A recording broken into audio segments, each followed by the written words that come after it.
Coming up next on the Jeff Crilley Show, we're going to take a deep dive into getting your message across with an expert on persuasion, his journey just ahead.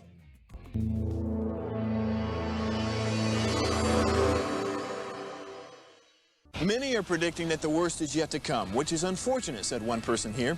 Until now, they've enjoyed the reputation of being the nation's icebox. Watched a burglar in his home this morning by webcam. As a journalist of over 25 years, stories are what make my world turn. Reporting live from the Dallas newsroom tonight, Jeff Crilley, Fox 4 News. But in 2008, I took the jump from my familiar life and started a PR firm from my home. We're talking about anyone with a camcorder like the one I'm using becomes a television network. We started slowly growing the company, and we now have over 100 clients, and we've branched into the world of live digital broadcasting. I now own 8 different TV studios and have a huge team, and the stories that I now get to share are sometimes the most important of my life.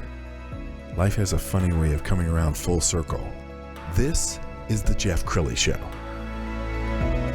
Well, let's be honest. I think we're all in the business of persuasion. You're always selling someone on something. You're selling a boss, you're selling an employee, you're selling a coworker, you're selling a wife, you're selling a kid on doing his homework, you're selling a cop on not giving you a ticket. It's all about persuasion and having that confidence and, I'm going to just say, chutzpah to get your message across. To talk about that today, somebody who knows a lot about that, Shane Reed. He's an expert on persuasion. Thanks for coming on the show. Thank you, Jeff, so much for having me here. I'm thrilled. Well, I want to have the audience appreciate your backstory because you had to exercise the art of persuasion at the highest level. You're a former assistant U.S. attorney? Yes.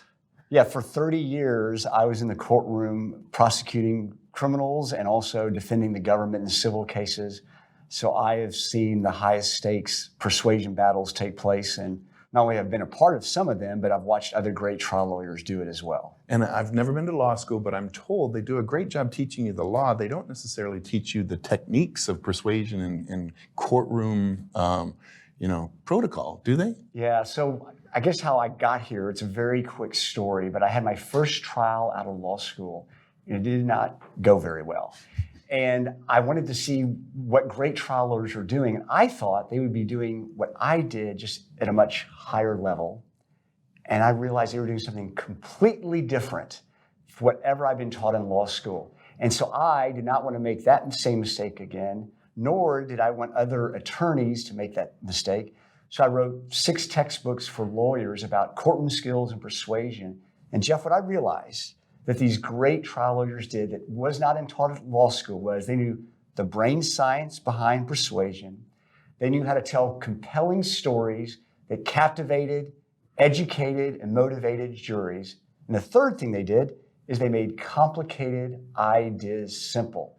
So that all morphed after I wrote those textbooks for lawyers. I took all that knowledge and I put it into a book for business professionals about how to persuade and make presentations and speak in public. And I think you're so right. His book is called Winning at Public Speaking, and this is a must-read book for every CEO in America because even if you're just presenting something in front of a boardroom, you gotta show it with confidence, don't you? Right. So studies have shown that people who speak well in public are perceived more knowledgeable and trustworthy than those that don't. So, I mean, why wouldn't you want that competitive advantage no matter what persuasion battle you're in? Yeah. I love your social media because he's always creating these wonderful videos. Here's one now.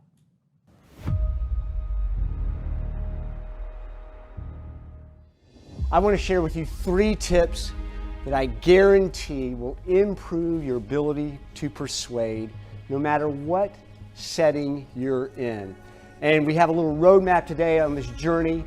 The first stop, the first tip is to tell a compelling story.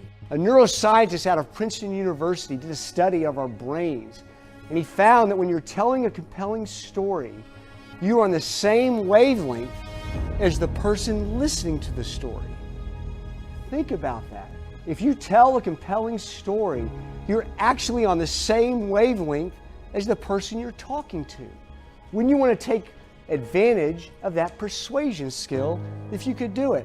Our second stop is use the rule of 3. Boil down your argument or what you're presenting down to 3 ideas. Leonardo da Vinci said, simplicity is the ultimate sophistication. You know what Abraham Lincoln said? If he had 8 hours to chop down a tree, he'd spend the first 6 hours sharpening his axe.